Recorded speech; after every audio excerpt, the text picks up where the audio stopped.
தடவை mister India, 2 தடவை mister Asia அப்படின்னு சொல்லி பல பட்டங்களையும் பல பதக்கங்களையும் வாங்கி குவிச்சு 1990களில் இந்தியன் பாடி பில்டிங் ஸ்போர்ட்ஸ்லேயே வந்து ஒரு கலக்குன ஒரு மனிதர். ஒரு 90s to 2010 வரைக்கும் இருக்கக்கூடிய ஆட்களுக்கு இவரை பற்றி தெரியாமல் இருக்காது. ஸோ எஸ், இன்னைக்கு நம்ம பார்க்க போகிறது யாரை பற்றி அப்படின்னா மிஸ்டர் இந்தியா நாகேஸ்வரன் அவர்களை பற்றி தான்.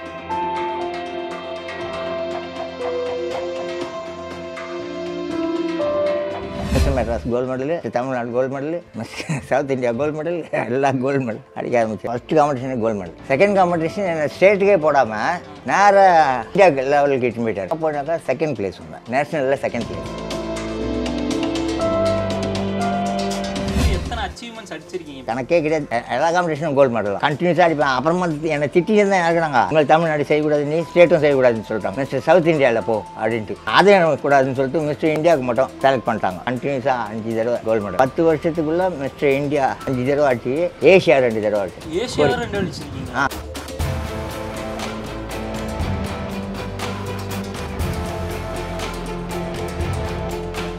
எனக்கு கல்யாணம் பண்ணி வச்சாங்க பாருங்க. அவன் வந்தா எனக்கு 5 மாதத்தில் இருந்துச்சு. என் சீட்டேக்கு இஷ்டம், இவளால் குடிக்க ஆரம்பிச்சிட்டேன். இது வந்து கம்ப்ளீட்டாக அரேஞ்ச் மேரேஜ் தான். அரேஞ்ச், அம்மா அப்பா அக்கா தங்கச்சியும் எல்லாம் பார்த்து வச்சு அரேஞ்ச் பண்ணிட்டு. ஆனால் அவங்களுக்கு ஏற்கனவே மேரேஜ் ஆகிட்டு கணவன் இருக்காங்க. உங்களுக்கு எப்போ அது தெரிய வந்தது அந்த ஒரு விஷயம்? 3 வருஷமாக நான் அவஸ்தைப்பட்டுருக்கேன்ல தனியாக. இது இப்போ தான் தெரிய வந்தது. நீங்கள் எத்தனை வருஷமா இருக்கீங்க? 2006 கட்டினதுன்னு நினைக்கிறேம்மா. அப்போ வந்து இப்போ கணக்கு போடுங்க 2000னாக்கா. வீட்டில் பவர் கரண்ட் கிடையாது. வீட்டில் தான் வாழறேன், வீட்டில் தான் சாப்பிட்றேன். அக்கா தங்கச்சிங்கெல்லாம் இருக்காங்க, எல்லாம் யாருமே அக்கறை இல்லை. சும்மா வருவாங்க, 100 ரூபா கொடுத்துட்டு பார்த்துட்டு.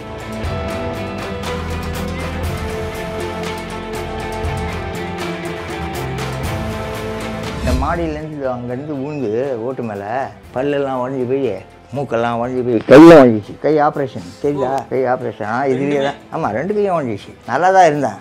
இப்போ கிடையாது, இப்போ போயிடுச்சு எல்லாமே. அப்படி ஸ்டைலாக அப்படின்னாலும் சரி, அப்படின்னாலும் பயங்கரமாக கொடுப்பேன். அப்போ எக்ஸ்போசிங்னா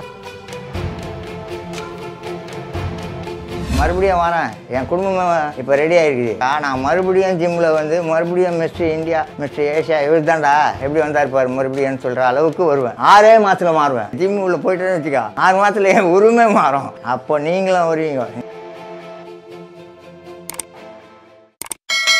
தரணியெங்கும் வாழும் தமிழ் நெஞ்சங்களுக்கும் ஆரோரூட்ஸ் நேயர்களுக்கும் விஜய் சங்கரின் வணக்கங்கள். ஸோ இன்றைக்கி நம்ம யாரை பற்றி பார்க்க போகிறோம் அப்படின்னா 7 தடவை மிஸ்டர் இந்தியா, 2 தடவை மிஸ்டர் ஏஷியா அப்படின்னு சொல்லி பல பட்டங்களையும் பல பதக்கங்களையும் வாங்கி குவிச்சு 1990களில் இந்தியன் பாடி பில்டிங் ஸ்போர்ட்ஸ்லேயே வந்து ஒரு கலக்குன ஒரு மனிதர். அதே மாதிரி இவரை பற்றி சொல்லணும் அப்படின்னா இவர் வந்து இந்த பாடி பில்டிங் ஃபீல்டுக்குள்ளே வர்ற எல்லாருக்குமே ஒரு இன்ஸ்பிரேஷன். எந்த ஒரு ஜிம்லேயுமே போய் பார்த்தீங்க அப்படின்னா இவரை பற்றி தெரியாத ஆட்கள் இருக்க மாட்டாங்க. ஒரு 90s to 2010 வரைக்கும் இருக்கக்கூடிய ஆட்களுக்கு இவரை பற்றி தெரியாமல் இருக்காது. ஸோ எஸ், இன்றைக்கி நம்ம பார்க்க போகிறது யாரை பற்றி அப்படின்னா மிஸ்டர் இந்தியா நாகேஸ்வரன் அவர்களை பற்றி தான். ஸோ அவரை பற்றி இந்த வீடியோவில் அவரோட லைஃப் ஸ்டைல் எப்படி இருக்குது, அவர் என்ன மாதிரியான வாழ்க்கையில் இருக்கார் அப்படிங்கிறதையும் இந்த வீடியோவில் நீங்கள் பார்த்து தெரிஞ்சுக்க போகிறீங்க. ஸோ வாங்க வீடியோக்குள்ளே போகலாம்.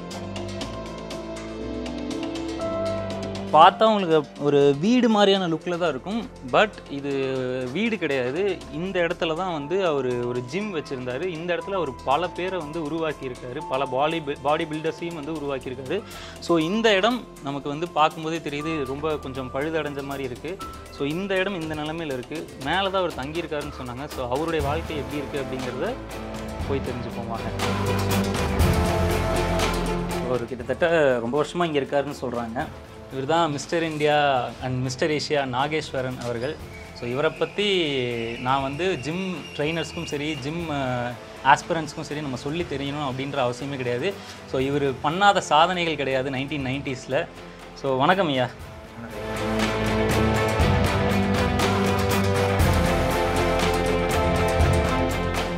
நீங்கள் பார்த்தீங்கன்னா உங்களை பார்த்துட்டு நிறைய பேர் வந்து ஜிம்முக்குள்ளார போயிருப்பாங்க. ஆமாம், இப்போது ஆனால் நீங்கள் யாரை பார்த்து உள்ளார போனீங்க, எப்படி வந்து இந்த ஜிம்முக்குள்ளார போனீங்க? அப்படியா? மதிவானன் ஒருத்தர் ஐசிஎஃப், அவர் வந்து ஹெச்எஃப் ஃபேக்ட்ரியில் ஒர்க் பண்ணுறாரு. நானே தேடின்னு போனேன் எங்கே இருக்குது ஜிம்முன்ட்டு. அவர்கிட்ட கூட கேட்கல, நான் யாரையும் கேட்கல. நானாக போனேன், நானாக போய்ட்டு செய்ய ஆரம்பித்தேன். மற்றவங்களாம் செஞ்சுட்டு இருப்பாங்க, அவங்கள பார்ப்பேன். அங்கே ஒரு ஜோயல் பக்தர் மாஸ்டர் இருந்தார். அவர் ஹெச்எஃப்பில் கோச்சு, பவர் லிஃப்டிங் கோச்சு. அவரை பார்த்துட்டு அவராக வந்து என்னை பிடிச்சி போய் பையனை கேளுன்னு சொல்லி கேப்டன்கிட்ட, அவர் பழனி கேப்டன் பேர், டெய்லி வருவியா ரெகுலராக வந்து செய்கிறியா எக்ஸசைஸு, பவர் லிஃப்டிங் கற்றுக்கோ அப்படின்னாரு. சரின்னு ஓகேன்ட்டா. எனக்கு ரொம்ப இன்ட்ரெஸ்ட் இல்லை, நம்ம எக்ஸசைஸுக்கு போகிறோம், ஏதோ காம்படிஷனுக்கு போகிறோம், பவர் லிஃப்டிங் காம்படிஷன் சொன்னார். சரி, எனக்கு பாடி பில்டிங்கை பற்றியே தெரியாது. அப்போது பவர் லிஃப்டிங் தான் ஃபஸ்ட்டு அங்கே நல்லா ட்ரைனிங் பண்ணார். என்ன ட்ரைனிங் பண்ணிட்டு ஃபஸ்ட்டு சிட்டியில் கோல்டு மெடல் அடித்தேன். ஃபஸ்ட்டு காம்படிஷன்லேயே கோல்டு மெடல். என்னோடய பாடி வெயிட் வந்து ஃப்ளை வெயிட் அது அப்போது 55 to 60 அப்புறம் தான் 65க்கு வந்துட்டேன் phantom வெயிட்டுக்கு.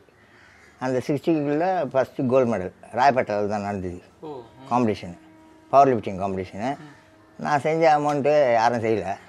So first prize. Second competition என்னை ஸ்டேட்டுக்கே போடாமல் நேராக இந்தியாவுக்கு லெவலுக்கு இட்டு மீட்டர், இந்தியாவுக்கு இட்டு மீட்டர், கல்கட்டாவுக்கு இட்டு மீட்டர்.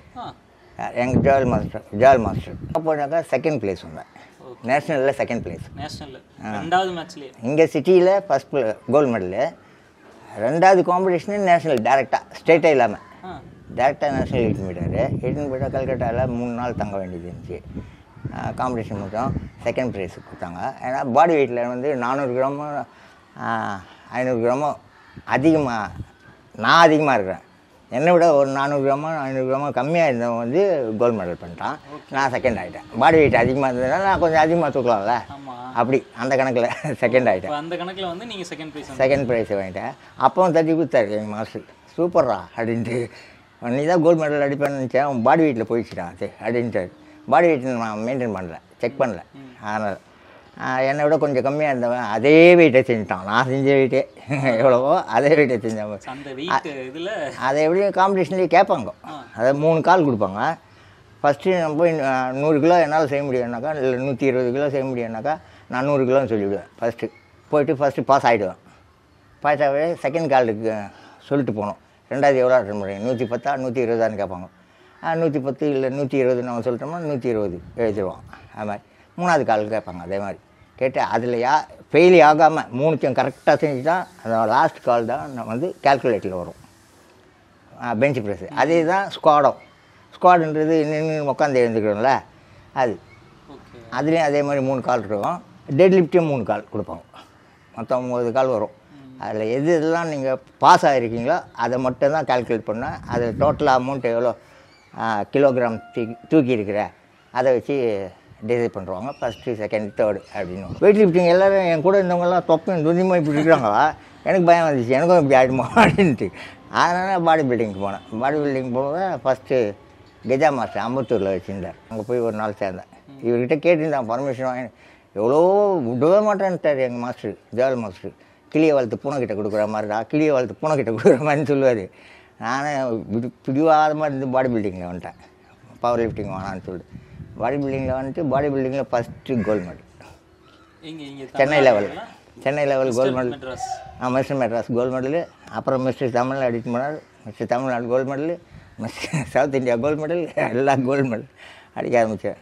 அப்படியே அப்போ தான் கோயம்புத்தூரில். அப்போ அதை வச்சு தான் வந்து சர்டிஃபிகேட்டு, அந்த சர்டிஃபிகேட்டை வச்சு தான் ஹெச்எஃப்பில் நான் சேர வேண்டியது. ஹெச்எஃப்பில் அப்பாயின்மெண்ட்டு ஆனால் ஐசிஎஃப்பில் கொடுத்துட்டாரு. அவர் பழனின்னு ஒருத்தர் ஐசிஎஃப் கூட கோச்சாக இருந்தார். ஐசிஎஃப்பில் அவர் வரையடா ஐசிஎஃப் அப்பாயின்மெண்ட் வாங்கிக்கிறேன். வாங்கிக்கிறேன் எங்கே கிடைச்சாலும் நான் ஃபஸ்ட்டு கவர்மெண்ட் ஜாப் ஆச்சா. ஹெச்எஃப் வந்தாலும் கவர்மெண்ட்டு, ஐசிஎஃப் வந்தாலும் கவர்மெண்ட்டு. அதனால் அங்கே போனால் கொடுத்த உடனே ஸ்போர்ட்ஸ் ஆஃபீஸர் ஜெகநாத் பேர், அவர் டிடி பிளேயர், கோல்டு மெடல். அவர் கோல்டு மெடலிஸ்ட். அவரும் டிடியில் நம்பர் 1 இன்டர்நேஷ்னல் கோச். அவர் தான் போட்டு பார்த்துட்டு எல்லாத்தையும் பார்த்துட்டு கலாசி தான் தர முடியும், ஏன்னா 8th ஸ்டாண்டர்ட் தான் படிச்சிருக்கேன் அப்படின்னு கலாசி போஸ்ட் கொடுத்தாரு. இப்போ நீங்கள் வந்து எத்தனை அச்சீவ்மெண்ட்ஸ் அடிச்சிருக்கீங்க? இப்போ இந்தியா, மிஸ்டர் இந்தியா, சவுத் இந்தியாலாம் அடிச்சேன்னு சொல்லுங்கள். மிஸ்டர் இந்தியான்னா கணக்கே கிடையாது. எல்லா காம்படிஷன், ஆமாம், எல்லா காம்படிஷனும் கோல்டு மெடல் தான். 10 அடிச்சிருந்தாலும் 10 கோல்டு. கலந்துட்டு இருந்திருப்பீங்க. அப்படி பார்த்தா உங்களுக்கு கணக்கு இல்லைன்ற பட்சத்தில் எத்தனை? கணக்கு இல்லைன்ற அதான் சும்மா அப்படின்னு எடுத்துக்கணும்னா மிஸ்டர் தமிழ்நாடு ஒரு 10 அப்படின்னு வச்சுங்களா. 10 வாட்டி மிஸ்டர் தமிழ்நாடு மட்டும் அடிச்சிருக்கீங்க? ஆமாம், மிஸ்டர் தமிழ்நாடு கண்டினியூஸாக அடிப்பேன். அப்புறமா என்னை திட்டியிருந்தேன் இறக்குறாங்க, உங்கள் தமிழ்நாடு செய்யக்கூடாது, நீ ஸ்டேட்டும் செய்யக்கூடாதுன்னு சொல்லிட்டாங்க. மிஸ்டர் மெட்ராஸும் செய்யக்கூடாது, மிஸ்டர் ஸ்டேட்டும் செய்யக்கூடாது, மிஸ்டர் சவுத் இந்தியாவில் போ அப்படின்ட்டு. சவுத் இந்தியா காம்படிஷன் வந்தால் மட்டும் தான் நான் போக முடியும், இது 2 அட்டன் பண்ண முடியாது. சவுத் இந்தியாவில் கண்டினியூஸாக கோல்டு அடித்த மாதிரி அதே கூடாதுன்னு சொல்லிட்டு மிஸ்டர் இந்தியாவுக்கு மட்டும் செலக்ட் பண்ணிட்டாங்க. மிஸ்டர் இந்தியா மட்டும் அடிச்சு கண்டினியூஸாக 5 தடவை கோல்டு மெடல். மிஸ்டர் இந்தியா அது எப்போ 84லேருந்து செய்கிறேன். 84லேருந்து மிஸ்டர் மெட்ராஸ் கோல்டு மெடல் ஆகிட்டேன். பவர் லிஃப்ட்லேயும் கோல்டு மெடலு. அப்புறம் 84லேருந்து அப்படியே வந்துட்டு 94 வரலும் ஹெச்எஃப்பில் நான் ஒர்க் பண்ணிட்டுருந்தேன்ல. அந்த 10 வருஷத்துக்குள்ளே மிஸ்டர் இந்தியா 5 தடவை ஆச்சு, ஏஷியா 2 தடவை ஆச்சு. ஏஷியா 2 அடிச்சிருக்கீங்க? கொரியாவுக்கு போனேன். மிஸ்டர் கொரியா வந்து சவுத் கொரியா. ஓகே. சவுத் கொரியாவில் போயிட்டு காம்படிஷன் அட்டன் பண்ணணும். 91 அது 91 சவுத் கொரியா சியோல் அட்டன் பண்ணால் 4th ப்ளேஸ் கொடுத்துட்டாங்க. எங்கள் மாஸ்டர் எனக்கு கூட இருந்தாங்கள்ல 2 பேரும், அதாவது பிரசிடென்ட் கேசவன் அண்ட் செக்ரட்டரி தனிக்கவேல். அவங்க 2 பேர் சரி போடா நல்லா வந்தேன் வான்ட்டு ஒரு ப்ரைஸ் வாங்கின்னு வந்துட்டேன். ஃப்ளைட்டில் தான் கொரியாவிலேருந்து. 92 மிஸ்டர் இந்தோனேஷியாவில் காம்படிஷன் ஜகார்த்தா, கேபிட்டல் ஜகார்த்தா. அங்கே நடத்தினாங்க. அதில் 5வது ப்ரைஸ் கொடுத்துட்டாங்க. இதில் 4 அதில் 5. ஆனால் அதை கண்டுபிடிச்சவங்க யாருன்னாக்கா, ஆக்சுவலி பேர் சொன்னால் நீங்கள் நம்ப மாட்டீங்க, ஜெயலலிதா பீரியடில் கண்டுபிடிச்சாங்க. ஜெயலலிதா ஆட்சியில் இருந்தாங்கள்ல, அப்போ கண்டுபிடிச்சாங்க. 2மே கோல்டு மெடல் வச்சுருக்காங்க. ஆனால் 4, 5ன்னு ஏமாற்றி கொடுத்துருக்காங்க. நீங்கள் 4, 5 அடித்தது வந்து தப்பு. நீங்கள் ஃபஸ்ட்டு அதில் ஆக்சுவலாக கோல்டு மெடல். அங்கே எத்தனை வருஷம் நீங்கள் இருந்தீங்க? யூஎஸ் ஆர்மியில் இருந்தீங்க? யூஎஸ் ஆர்மினா மிலிட்ரி, அமெரிக்காவில் இல்லை. யூஎஸ் ஆர்மி வந்து சவுதி அரேபியாவில். அங்கே இங்கே வந்துட்டு அதனோட இது இருக்குது, அவங்களோட பிரான்ச்சு. ஓகே. எஸ்கான் வில்லேஜ்னு பேர். அந்த பிரான்ச்சில் நான் fitness instructor with regression supervisor போட்டுக்கலாம். என்ன அவங்க ரெக்ரேஷன் மேனேஜர்னு கொடுத்தாங்க. நமக்கு அந்த அளவுக்கு படிப்பு இல்லை. ஆனால் அங்கே போய் இங்கிலீஷ் கற்றுக்கணும், இங்கிலீஷ் பேச ஆரம்பித்து அவங்கக்கிட்ட அப்படி தான் கற்றுக்கிட்டு எனக்கு கல்யாணம் பண்ணி வச்சாங்க பாருங்கள் பெங்களூர். அவன் வந்தால் எனக்கு 5 மாதத்தில் இருந்துச்சு. வந்து அங்கே ப்ரெக்னென்ட் ஆனவங்க கன்சீவ் ஆகிட்டு எனக்கு தேவையில்லை, குழந்தைய கெடுக்கணும், அழிக்கணும்னு சொல்லியிருந்தா. இங்கெல்லாம் அழிக்க முடியாது. டாக்டர்கிட்ட கேட்டேன். அழிச்சாக கொண்டு போவாங்க, உன்னையும் ஜெயிலில் போட்டுவாங்க, உன் பண்ண ஜெயிலில் போடுவாங்க. இங்கெல்லாம் முடியாதுன்னு சொல்லிட்டாங்க. சவுதியில் according to the law and order கிடையாது, அபார்ஷன் பண்ணக்கூடாது. அதனால் சென்னைக்கு அனுப்பிச்சி விட்ருங்க அப்படின்னு சொல்லிட்டு நான் பேசினேன். என் சீட்டேக்கு இஷ்டம் எனக்கு இங்கே அங்கே சவுதியில். என்னோட டெர்மினேட் வந்ததே இவ்வளோ தான். எனக்கு டெர்மினேட் வந்துச்சு. அப்துல் ரஷீத்னு என்னோடய மேனேஜரு, அவர் சவுதி அரேபியன் கம்பெனி மேனேஜர். அவர் கூப்பிட்டு பேசினார். என்னென்னா உங்களுக்குள்ள என்ன பிரச்சனை, அதாவது மாதிரி கன்சீவ் ஆகிருக்கா, அதனால் வானான்றாவோ கலைக்கணுன்றா, அவளை அனுப்பிச்சி விட்ருங்க, குழந்தையும் அனுப்பிச்சி விட்ருங்க, ஒரு பையன் இருக்கான்ல அனுப்பிச்சி விட்ருங்க. நான் இருந்து ஒர்க் பண்ணுறேன், என் குடும்பத்துக்கு நான் சம்பாதிக்கணும், அவளுக்கும் நான் சம்பாதிக்கணும், அதனால் நான் இருக்கிறேன். சரின்னு என்கிட்ட சொல்லிவிட்டு 15 நாள் என்னை அவசர அரெஸ்ட்டில் வச்சிட்டார். வேலை கூட பாஸ்போர்ட்டை வாங்கிட்டார், அக்கா அம்மா வாங்கிட்டார், ஐடி வாங்கிட்டாக்கா வெளியே போக முடியாது. அங்கே வெளியே போனாக்கா குற்றவாளி பிடிச்சிடுவாங்க. போலீஸ் பிடிச்சிதுனாக்கா எதுவுமே இல்லைன்னா குற்றவாளி நீ. அப்போ இந்த லியோ மேத்தி தான் வந்து எனக்கு சாப்பாடெலாம் வாங்கி கொடுப்பான். 15 நாள் சாப்பாடு வாங்கி தருவான், சரக்கும் வாங்கி தருவான். சரக்கு அடிப்பான் மிலிட்ரியில் இருந்ததுனால. அவன் பண்ண வேலை தான் இந்த பொண்ணோட அவனுக்கு தொடர்பு போடுறது. அவனும் பிலிப்பினோ, இதுவும் பிலிப்பினோ. இது பிலிப்பினோ, ஆனால் பெங்களூர் செட்டில்டு இது என்ன அப்படின்றதுனால என் வேலை பறி போச்சு. குடிக்காமல் போயிருந்தவன் ஜாபுக்கு இவளால் குடிச்சிட்டு போக ஆரம்பித்தேன். அதுக்கப்புறம் ஆமாம், அந்த சண்டையில் அதுக்கப்புறம் இங்கே சென்னை வந்துட்டாங்களா? அவங்க வந்துட்டாங்க. அவங்க வந்தம்மா வந்து பெங்களூர் வந்து அங்கேயே இருந்தாங்க பெங்களூரில். நான் வந்து 2004 நான் கிளம்பி வந்துட்டேன்ல அங்கேருந்து ரிமூவ் ஃப்ரம் சர்வீஸு. நான் வரதுக்கு முன்னாடி 15 நாளைக்கு முன்னாடி இவளை அனுப்பிச்சி விட்டாங்க. அதுக்கப்புறம் 15 நாள் பொறுத்து தான் நான் வரேன் சென்னைக்கு. 2004 15 நாள் பொறுத்து நான் வந்தேன். 15 நாள் பொறுத்து வந்தவொடனே எதுவுமே இல்லாமல் வரேன். 2000 ரியாலை வச்சுன்னு வரேன். எந்த பெனிஃபிட்டும் கொடுக்கல எனக்கு. சவுதி அரேபியாவும் சரி, அமெரிக்கன் மிலிட்ரியும் சரி, எதுவுமே கொடுக்கல. போய் தான் இங்கே ஜிம்மு வச்சேன்பா. ஆமாம், இது கீழே ஜிம்மு வச்சுருந்தேன். ஜிம்மு இல்லை, ஜிம்மை தான் கெடுத்து குட்டி சராக்கி ஏமாற்றிட்டான். 5 லட்சம் 4 லட்சமோ கொடுத்து வாங்கினேன் இந்த ஜிம்மை. கிண்டிலேருந்து எங்கள் அண்ணனோட மனைவி வாங்கி கொடுத்தாங்க, அண்ணி வாங்கி கொடுத்தாங்க. இங்கே வச்சு செட் பண்ணி எல்லாத்தையும் ஓட்டின்னு இருந்தேன். 100 ரூபா தான் ஃபீஸ் வாங்குவேன். ஆனஸ்டாக தருவேன் யாராக இருந்தாலும். நான் கற்றுக் கொடுத்து எத்தனை பேர் கோல்டு மெடல் வச்சுருக்கானுங்க, எத்தனை பேர் போலீஸ் ஆஃபீஸராக இருக்காங்க. ஒய்ஃப் பற்றி சொன்னீங்கல்ல, மக்கினோ ஐடி இருக்குல்ல பெங்களூரில். மக்கினோ ஐடியில் அவங்க ஃப்ரண்ட் டெஸ்கில் ஒர்க் பண்ணிட்டு இருக்காங்க. ஆனால் என்கிட்ட அசிஸ்டன்ட் மேனேஜர் இருக்குன்னு சொல்லி சொன்னாங்க. அதெல்லாம் எனக்கு தெரியாது. ஆனால் நான் கல்யாணம் ஆன உடனே அங்கே போயிட்டு பார்த்துட்டு வந்தேன். அங்கே போய் பேசிட்டும் வந்தேன் எல்லாருக்கிட்டையும். இது வந்து கம்ப்ளீட்டாக அரேஞ்ச் மேரேஜ் தான்? அரேஞ்சு. அம்மா அப்பா அக்கா தங்கச்சியும் எல்லாம் பார்த்து வச்சு அரேஞ்ச் பண்ணது தான். ஆனால் அவங்களுக்கு ஏற்கனவே மேரேஜ் ஆகிட்டு கணவன் இருக்காங்க, அயூப் கான்னு பேரும். Ayub Khan life guard. அந்த லைஃப் கார்டு வந்து என் காம்பவுண்ட்லேயே ஒர்க் பண்ண முடியும். நஜர் காம்பவுண்டில் நான் ஒர்க் பண்ணல இதில் சவுதி அரேபியாவில். அந்த காம்பவுண்ட்லேயே லைஃப் கார்டாக ஒர்க் பண்ணிடுவேன். உங்களுக்கு எப்போ அது தெரிய வந்தது அந்த ஒரு விஷயம்? எனக்கு தெரிய வந்து இப்போ தான் தெரிய வந்தது இதெல்லாம் இப்படி இவ்வளோ நடந்துருக்குதா அப்படின்ட்டு. இப்போ தான் தெரிய வந்ததுன்னா இப்போ இவ்வளோனாக்கா இந்த ஒரு 3 வருஷமாக நான் அவஸ்தைப்பட்டுருக்கேன்ல என்னன்னா தனியாக்கி விட்டாங்களே. அக்கா தங்கச்சிங்க எல்லாம் ஓரம் கட்டிட்டு அவங்கவுங்க வீடு கட்டின்னு அவங்கவுங்க ஜாலியாக இருக்காங்க. எல்லாம் போலீஸ் ஆஃபீஸருங்க, அவங்களாம் பணக்காரங்க எல்லாம். எனக்கு மட்டும் வேலை இல்லாமல் போயிடுச்சுல்ல. எனக்கு சாப்பாட்டுக்கு மட்டும் காசு கொடுத்துட்டாங்க. ஒரு ஹோட்டலில் அரேஞ்ச் பண்ணி வச்சுட்டாங்க. அந்த ஹோட்டலில் போய் சாப்பாடை வாங்கின்னு வருவேன். 10 சாப்பிட்டுட்டு இங்கேயே தூங்கிடுறது, இங்கேயே குளிச்சுக்கிறது, இங்கே இருக்கிறது. அது வந்து எப்போனா பார்த்துட்டு போவாங்க. இப்போ உங்கள் ஒய்ஃப் வந்து உங்கள் கூட இல்லையா அந்த இடத்துல? கிடையாது. அவள் விட்டு 2002ல் நடந்ததுப்பா. 2001 2002 நடந்தா 1.5 வருஷத்தில் பிரிஞ்சிட்டேன். அவளை விட்டு 1.5 வருஷத்துலேயே பிரிஞ்சிட்டேன். பிடிக்கல எனக்கு. ஏன்னா பண்ண அமுக்கலம் இருக்குது, கொஞ்சம் நெஞ்சு இல்லை. மாடு மாதிரி உழைப்பேன். அவங்க வீட்டுக்கு பால் வாங்கி நடத்து எல்லாமே என் காசு தான். துணி துவைச்சி போட்டு அவள் துணியை சேர்க்கிறது, நான் தான் தேய்ச்சி போட்டுவேன், காய போடுவேன், எடுத்துன்னு வந்து மொச்சி வைக்கிறது எல்லாம் செய்வேன். நன்றி கிட்டோம். அதான் விட்டுட்டு பெங்களூர் பக்கமே போகிறதில்ல. பெங்களூர் தான் அவங்க வீடு, சுல்தான் பாளையா. இவன் வந்து சிவாஜி நகர் அயூப் கான்றவன். அங்கேருந்து வந்துட்டு இங்கே தான் இருந்தேன். இல்லையே எங்கள் குடும்பத்தோடவே இருந்தேன். ஏன் நீங்கள் அதுக்கப்புறம் கல்யாணம் பண்ணிக்காம? கல்யாணம் பண்ணலனாக்கா எப்படி என் வாழ்க்கையை தான் கெடுத்து கூட்டிட்டாங்க. இவங்களுக்கு யாருக்கும் இன்ட்ரெஸ்ட் இல்லையா? மச்சானுங்கன்னு சொல்கிறாங்கல்ல, 3 சிஸ்டர். நான் மொத்தம் 5 சிஸ்டர் இல்லைப்பா. அதில் ஒரு சிஸ்டர் வந்து கல்யாணம் பண்ண முடியாது, ஏன்னா கொஞ்சம் மென்டலி டிஸார்டர் ஆகிட்டான். 4 சிஸ்டருக்கு பண்ணாங்கல்ல. 4 பேருமே அத்வானம். 4 பேரில் 3 பேர் போலீஸ்காரங்க. என்ன, ஒருத்தர் நல்ல டீச்சரு, என்சிசிலேருந்து டீச்சர் ஆகிட்டாங்க. 2 பேர் போலீஸ் ஆஃபீஸரு. எல்லாமே அத்வானங்க ஆயிடுச்சு. வந்தோம் எவனமே எனக்கு அரேஞ்ச் பண்ணி வச்சு ஒரு கல்யாணத்தை பண்ணி வைப்போம் அப்படின்னு எதுவும் பண்ணல. அந்த டைமில் இருந்த அந்த ஃபோட்டோஸு அதெல்லாம் நம்ம எல்லா ஃபோட்டோவும் போயிடுச்சு. ரெண்டு ஜஸ்ட்டு அதாவது ஃபார்மல் ட்ரெஸ்ஸில் இது 2 ஃபோட்டோ தான் என்கிட்ட இருக்குது. எப்படி இருக்கு பாருங்க. அவன் இது மாதிரி நிறைய ஃபோட்டோ எடுத்து அமைச்சிருந்தா எக்கச்சக்கமாக. பயங்கர ஃபிட்டாக இருந்துருக்கீங்க. பயங்கரமாக வெயின்ஸு அது எல்லாம். ஆமாம், அதில் உட்காந்து இது மாதிரி ஒன்று வரும், பயங்கரமாக இருப்பேன். உட்காந்து கொடுத்துருப்பேன். எப்படி உட்காந்து கொடுத்துருப்பேன்னாக்கா பார்க்க உடம்பு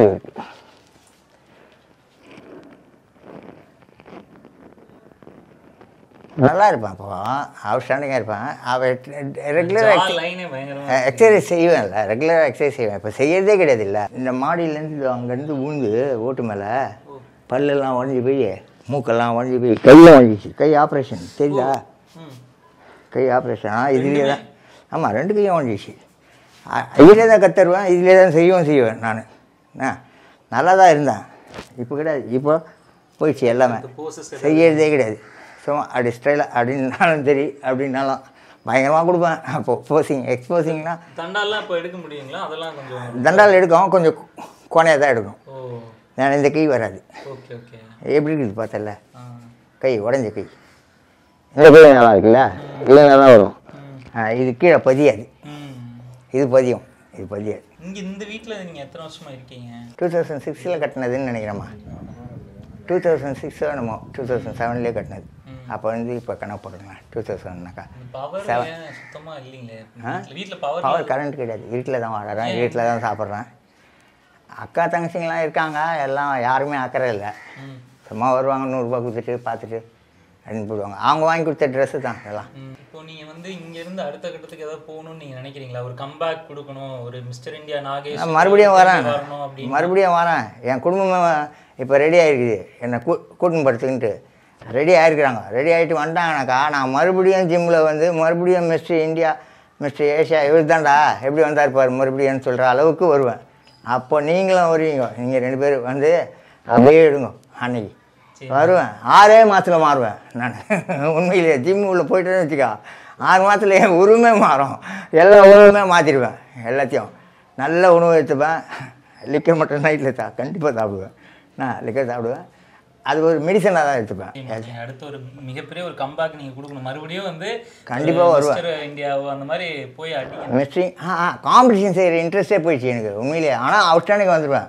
காம்படிஷன் செய்ய மாட்டேன், கற்று தருவேன். அந்த லெவலில் ஒரு பாடியை நீங்கள் மறுபடியும் கற்று தருவேன், கண்டிப்பாக கற்று தருவேன். பசங்களுக்கு கற்று தர போகிறேன். ஏதோ ஒரு ஜிம் ரெடி ஆகிட்டு வந்து கூப்பிடுவோம் சீக்கிரத்துலன்னு சொல்லியிருக்காங்க. 7 தடவை மிஸ்டர் இந்தியா, 2 தடவை மிஸ்டர் ஏஷியா அப்படின்னு சொல்லி நம்ம இந்தியாவுக்கே பெருமை சேர்த்த ஒரு மனிதனுடைய நிலைமை இன்னைக்கு இப்படி ஒரு நிலைமையாக இருக்குது. ஸோ இதனால் நம்ம அவருடைய வாழ்க்கையில் ஒரு மாற்றத்தை கொண்டுட்டு வந்தோம்னு இருக்கட்டும். இந்த வீடியோவில் மீண்டும் உங்களை சந்திக்கும் முறை உங்களிடமிருந்து விடைபெறுவது உங்கள் விஜய் சங்கர். தேங்க்யூ.